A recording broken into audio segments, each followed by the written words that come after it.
Welcome to the Good Dog Pod. Every Wednesday, we discuss all things dogs, from health and veterinary care to training and behavior science. Follow us and join Good Dog's mission to build a better world for our dogs and the people who love them. Hello and welcome to this week's episode of the Good Dog Pod. I am Dr. Michael Delgado, your host, and I am here today with Dr. Shadi Ireifej. He is a veterinarian who received his DPM from Cornell. After that, he did rotations at the Angel Animal Medical Center in Boston. So probably a lot of my East Coast people know all about that place. And he also worked at the Long Island Veterinary Specialists before receiving his board certification in small animal surgery. Dr. Ireifej then headed to the western side of the country in 2016, where he worked in Las Vegas, Silicon Valley, and then finally landed in Los Angeles, City of Angels. In all of his practices, he focused on emergency veterinary care and specialty care, which I think made him especially suited for where he's ended up now.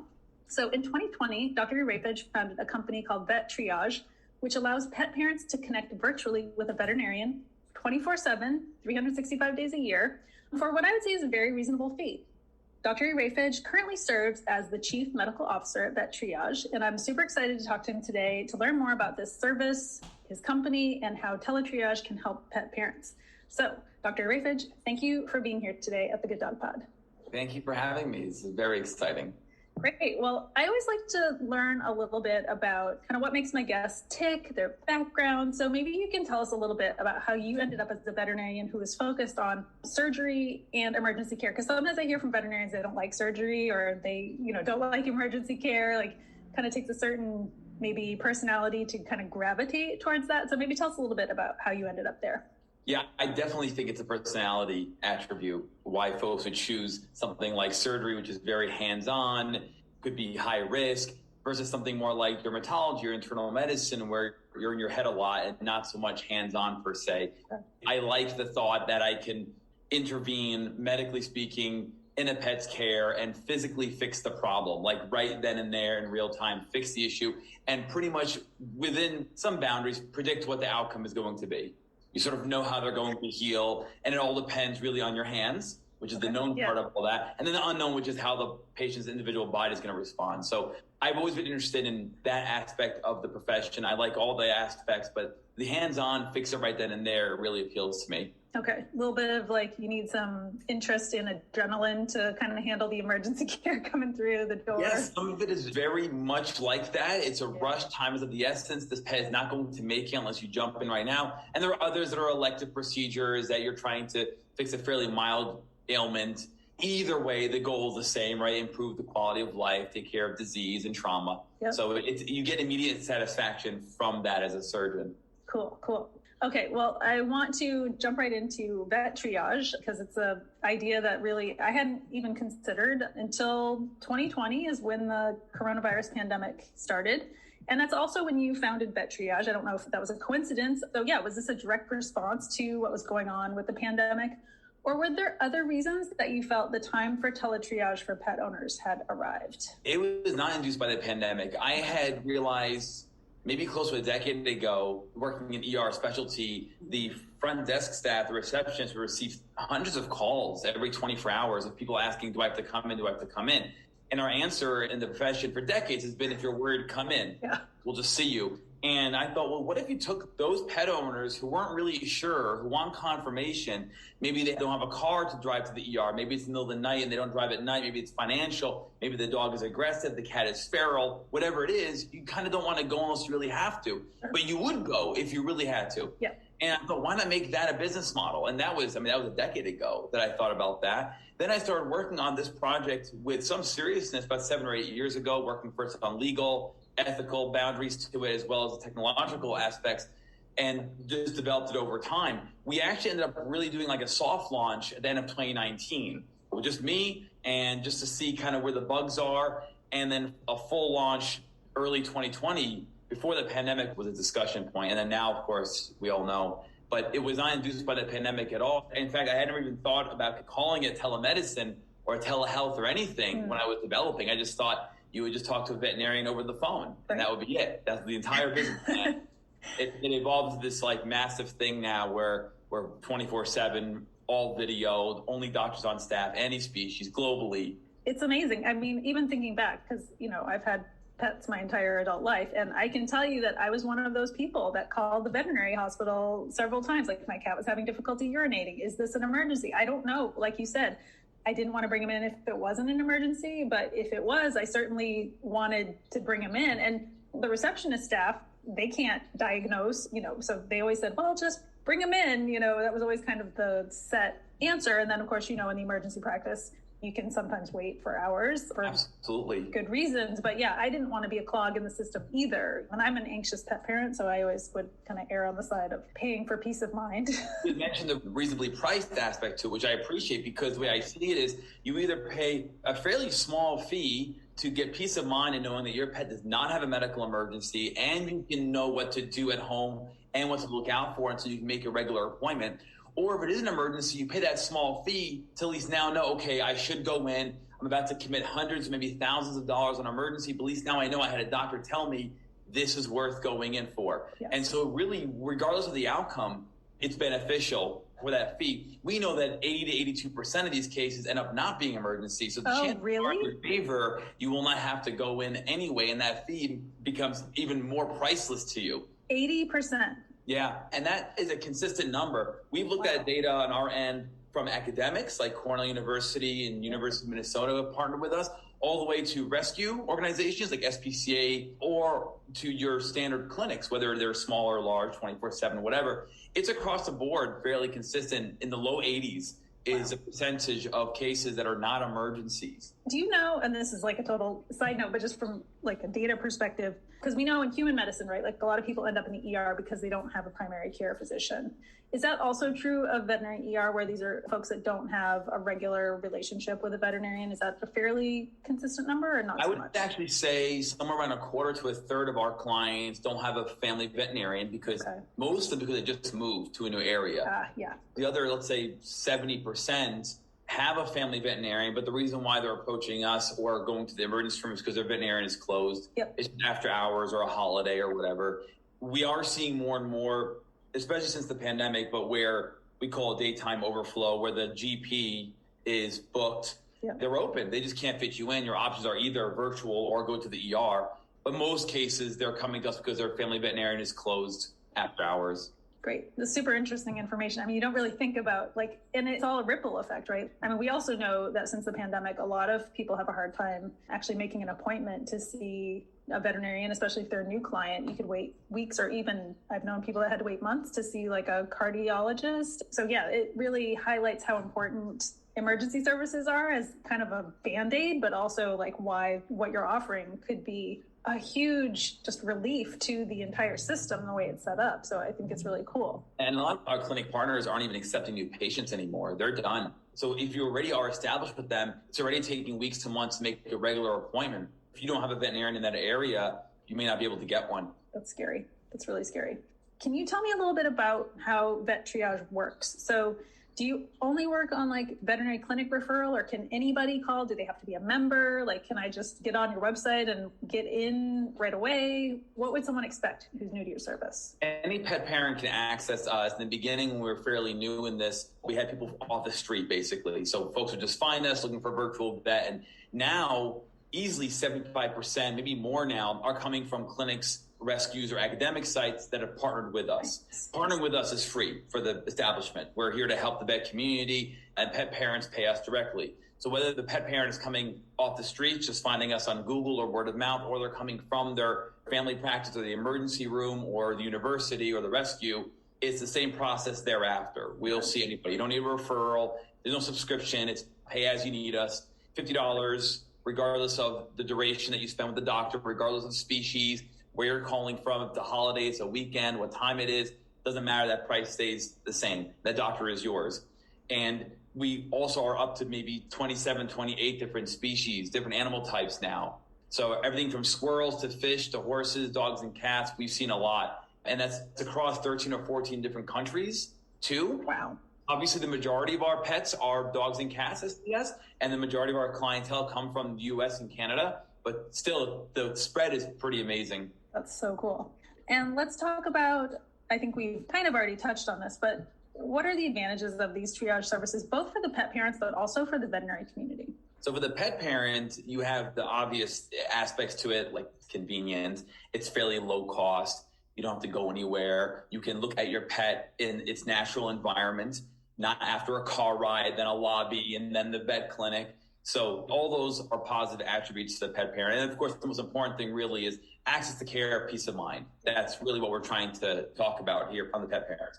The veterinary side is interesting because our overarching goal really is to help the veterinary community. We want to be able to give veterinarians and vet technicians and receptionists and kennel staff, everybody involved in the team, a decent quality of life. You want to be able to love your job again. And we've seen a gradual decline in this culture for at least 2 decades. Yep. We've all seen it. The pandemic certainly accelerated the deterioration of that culture, but it was going to happen. It just happened faster than the pandemic.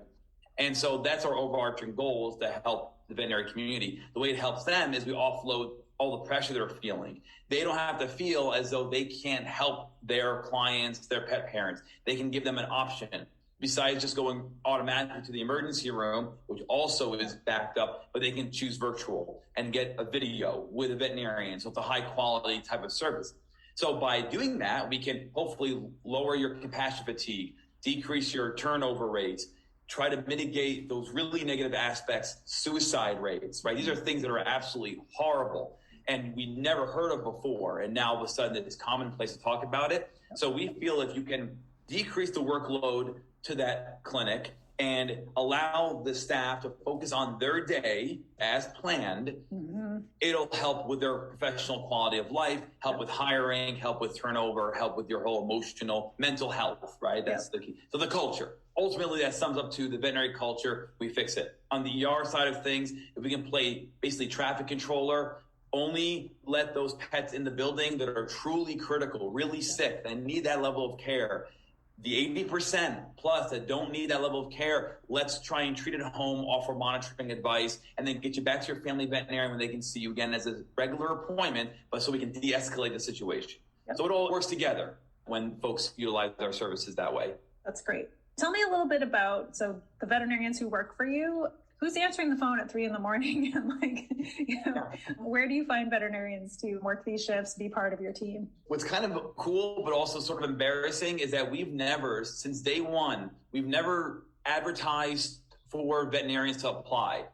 I am sitting on over 200 resumes of veterinarians who want to work for the company. Not once have we reached out to any veterinarian. Wow, that's amazing. And it speaks to the culture. Yep. That's really what it is. It wasn't an aspect of, I've always been interested in telemedicine. Now here's the way you do it. It's, I'm sick of brick and mortar. I need to find something else. Yep. And they end up finding virtual. Wow. So we've never had a problem hiring. As of right now, we oscillate around 30 vets at any one time who work for us.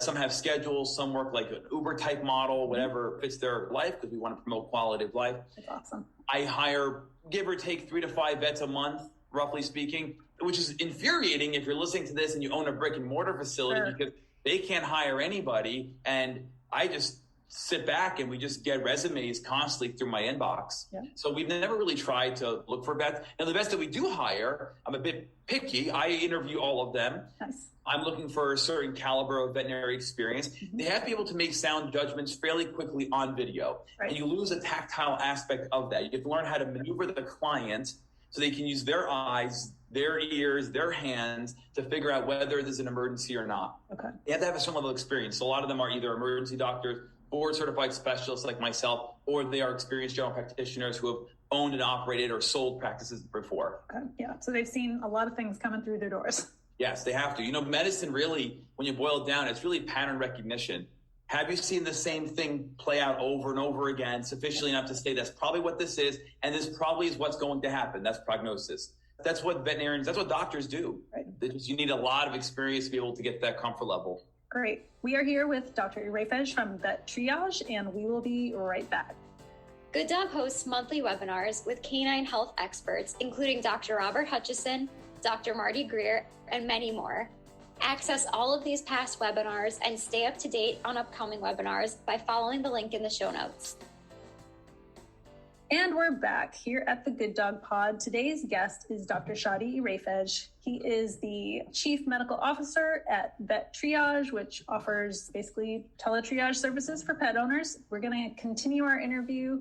So I would love to know why people are calling. Like, what are the most common kinds of questions that come through your video service? Like, is this my dog got into something, or my cat fell off a shelf, or what are the issues that people are coming to you with?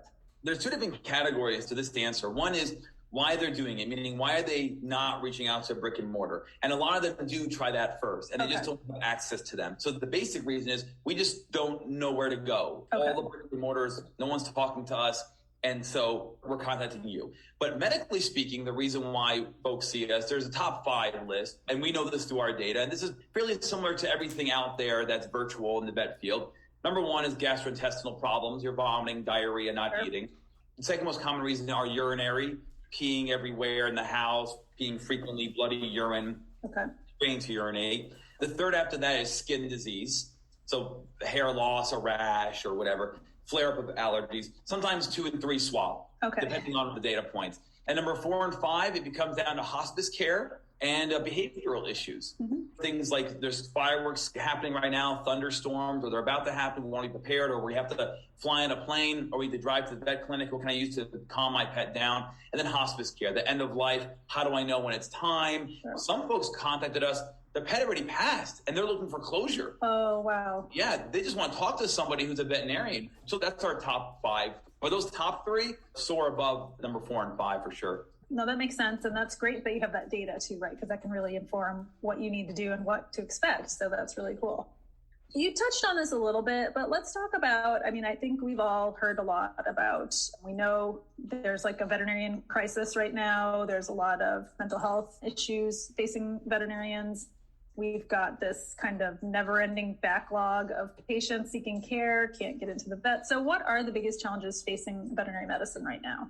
Boy, this is a huge passion of mine. And the reason why it is because you have to start hitting this problem at the vet school level. You can't wait till they graduate and then try to get their first job, right? Because once they enter their first job, the cultural toxicity is already there.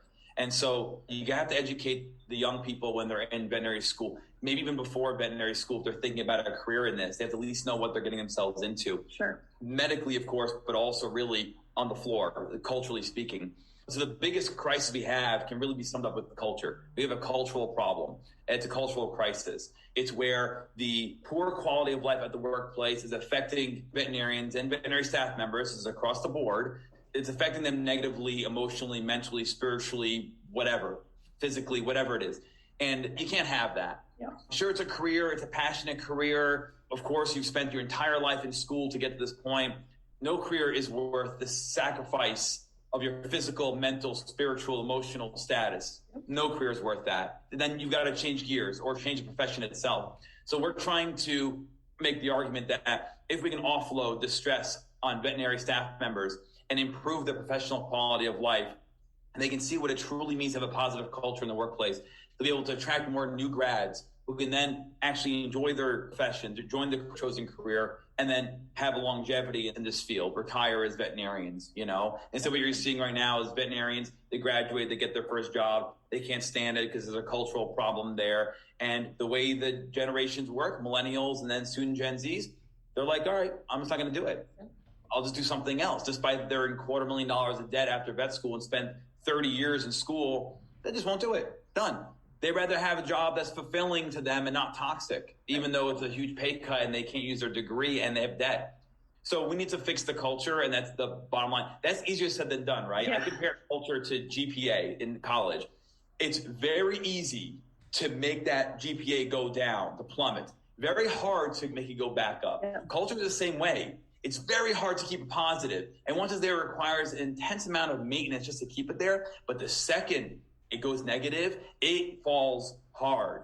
And so that's the struggle you have. Yeah, I did my postdoctoral research at the School of Veterinary Medicine at UC Davis. And when I was there, they implemented mental health counseling for vet students, and it was immediately overbooked. I think people didn't think anyone was going to take advantage of it, but it was like so apparent that the need was there and that there actually needed more help than could even be provided. When I talk to veterinary students, I just gave a talk maybe a month or two ago to University of Michigan State University vet school, and their questions were not even medical related. Wow. It was, how do I maintain a healthy mental disposition when I graduate? And then the second question is, how do I handle lawsuits? God. And I'm thinking, sure, valid questions, but what the hell? Why are you asking me this? You're a second, third, fourth year. They're not asking me, how do you diagnose a paralyzed dog? What do you do to treat internal bleeding? They're like, how do I protect my license and how do I maintain quality of life? Yeah. This is sad. It's relevant, but it's so sad. It's so sad. Yeah. And those of us who are not veterinarians but rely on them, like, to me, my veterinarian is a very precious resource and I don't want anything to happen to them. So like, it's distressing from the outside to hear about it too. So, you started your company, I know obviously the seeds of your company have been in place for a long time, but you launched it just a few years ago. Where do you see Teletriage going in the future? So we're trying to strive for what I consider the gold standard, right? Which is what you want out of medicine. You always want the gold standard. And so for me, the ideal way of performing teletriage or telehealth to any degree is you need doctors of veterinary medicine in charge of it. You need to have it to be video. You need to be versatile. You got to figure out the cybersecurity measures. Mm-hmm. You have to figure out the different internet that people have, different skill set that people have for technology, different devices, iPhones versus Android, tablets, desktop, laptop. Can you do this on the road, etc.? So there's all that. That's a huge conversation on its own. So I think the way it's going to go is you're going to have two very different categories of telehealth. You're going to have those that are not video, which we already see that, texting or email or phone calls.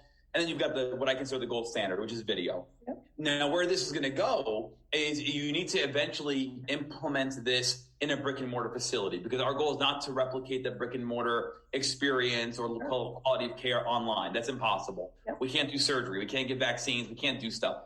So you got to figure out a way. So I think that the urgent care model, I call it the hybrid model, where you have the telehealth aspect of it, utilize that in a way to figure out what clients, what pets you're going to see at that urgent care. The cases you have to see that urgent care have to fit your lane.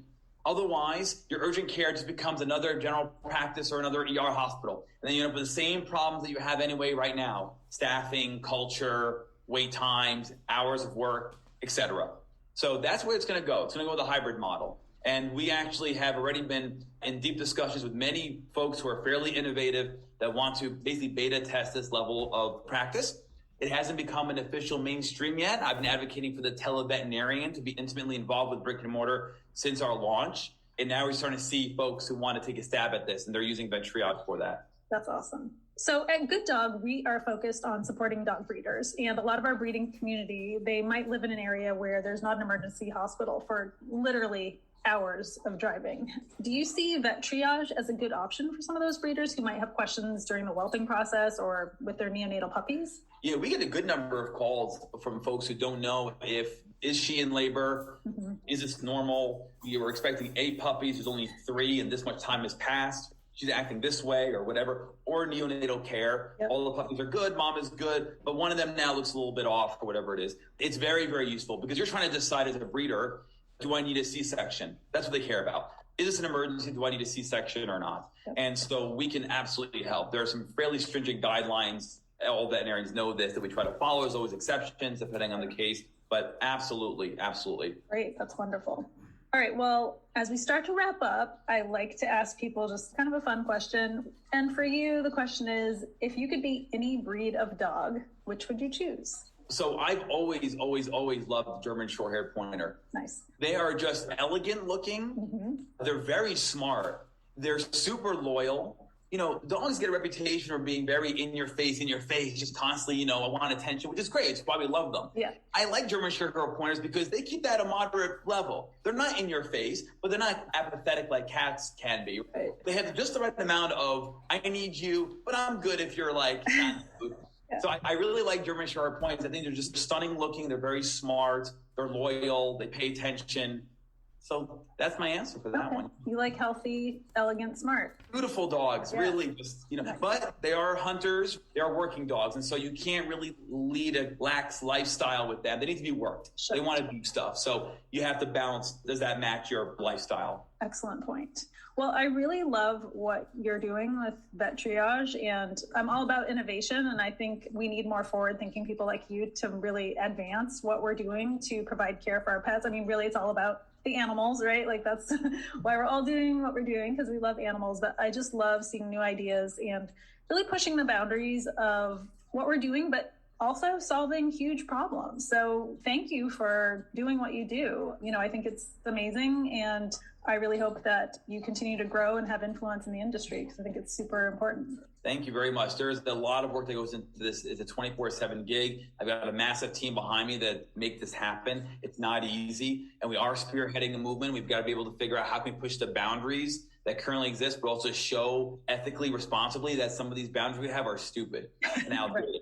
Really. Right. And so we're not just helping with access to care and the culture, we're spearheading a televeterinarian movement. That's great. And I think maybe the pandemic helped in that finally, like some of the laws around whether or not you had to physically touch the animal were altered to accommodate. So hopefully that kind of opened some doors despite everything else. So finally, where can people learn more about Vet Triage? Let us know like where to follow you or where your website is. Yeah, so obviously VetTriage.com, it's VetTriage.com. That's got a synopsis of how we operate and, of course, how to purchase a session. You can find Vet Triage on Instagram. Nice. Vet Triage also has a YouTube channel as well. We built some educational videos there. I have my own Instagram, dr.shadi.ireifej on Instagram, and also same name at YouTube, Dr. Shadi Ireifej on YouTube. And you can use those resources to your liking. But all of our social media platforms interconnect, obviously. We're trying to push this on multiple levels. So feel free to dive in and see some cool posts and follow us, subscribe, do all the things. Awesome. Thank you so much for being with us today. Thank you for having me. This is absolutely fantastic. Thank you.